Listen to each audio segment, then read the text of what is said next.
দেখুন গতকাল ঢাকা বিশ্ববিদ্যালয় সহ দেশের বিভিন্ন বিশ্ববিদ্যালয় তথাকথিত আন্দোলনের নামে আমরা কিছু সন্ত্রাসী কর্মকাণ্ড দেখেছি। একটি আন্দোলন হতে পারে, কিন্তু তার মানে এই নয় যে ঢাকা বিশ্ববিদ্যালয়ে আজকে 100 বছরের বেশি সময়ের ইতিহাস।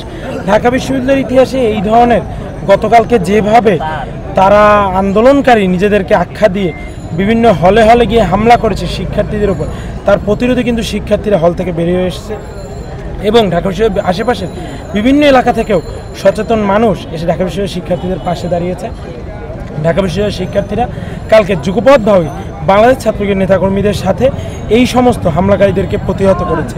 আজকে আমরা এই সন্ত্রাসের প্রতিবাদে, এই ঘৃণ্য জঘন্য অপরাধের প্রতিবাদে এবং বাংলাদেশে ঢাকা বিশ্ববিদ্যালয় যে মুক্তিযুদ্ধের চেতনা পরিপন্থী কোনো কার্যক্রম করার সুযোগ নেই, মুক্তিযুদ্ধের চেতনা বহির্ভূত কোনো প্রকার হম্বিতম্বি আস্ফালন সহ্য করা হবে না, তারই একটি বার্তা পৌঁছে দেওয়ার জন্য আজকে আমরা এই কর্মসূচি গ্রহণ করেছি। দেখুন, আমরা কখনোই সংঘাতে বিশ্বাস করি না, আমরা শান্তিতে বিশ্বাস করি। আমরা অশান্তিতে নয়, শান্তির বার্তা বহন করি। আমরা সবসময় প্রগতির পক্ষে এগিয়ে যেতে চাই। শিক্ষার প্রতিষ্ঠানগুলোতে আমরা কোনো প্রকার সন্ত্রাস, নৈরাজ্য এবং ভাঙচুরের মতো ঘৃণ্য কর্মসূচি দেখতে চাই না।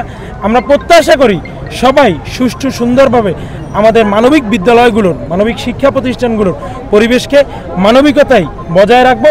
কোনোভাবেই সাংঘর্ষিক কোনো পরিবেশে কোনো পক্ষকে না যাওয়ানোর জন্য আমি আহ্বান জানাবো যে আসুন, শিক্ষার্থীরা পড়ার টেবিলে বসুন, শিক্ষার্থীরা নিজ নিজ ক্লাসে আসুন। শিক্ষার্থীরা যে আমরা সমাজের বিবেক, আমরা যে বাংলাদেশের আগামী, তার প্রতিচ্ছবি রাখি। কখনোই কোনো দ্বন্দ্ব, সংঘাত, হাঙ্গামা বাংলাদেশের আগামীর প্রতিচ্ছবি হতে পারে না। সুতরাং আমি সবাইকে অনুরোধ করব যে শান্তিপূর্ণভাবে, সুন্দরভাবে এই দেশটাকে নিয়ে যেভাবে আমরা এগিয়ে চলছি, সেই এগিয়ে চলা যেন আমরা অব্যাহত রাখি।